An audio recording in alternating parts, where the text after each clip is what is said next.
How to use Temu application. In this video, I will show you how can you easily use Temu application. So without any delay, let's get into it.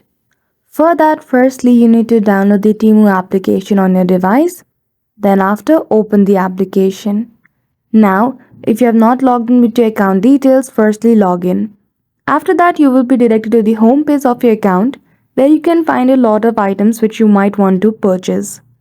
Now here, you can see the category at the top menu: women, jewelry, sports, men, home and kids. Now if you want a little more narrow category, simply choose the option of categories from the menu at the bottom.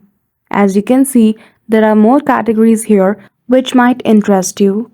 Once you click on any one of it, you will be suggested the items related to that topic.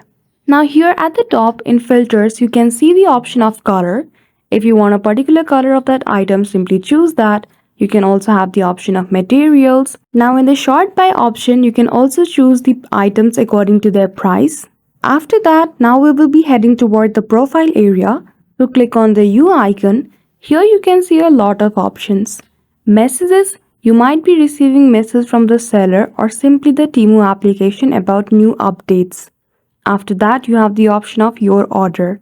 Here you will be able to see the history of the items that you have ordered from Temu. After that, we have the option of coupons and offer. You can click on it and even apply to get some coupon that you can use to buy items in Temu. Now the next important feature of Temu application is the cart. As you can see in the bottom menu, at the right bottom corner, you see the option of cart. Once you click on it, you will see the item that you have kept in your cart that you want to purchase later. Once you are done listing the items in your cart, simply click on the checkout option and then you will be directed to a page where you need to provide your details and then you will be able to place the order in Temu. So that's it. That is how easily you can use Temu application. So I hope you found this video helpful. If you did, don't forget to give it a thumbs up and subscribe to our channel for such tutorial. Thank you for watching till the end.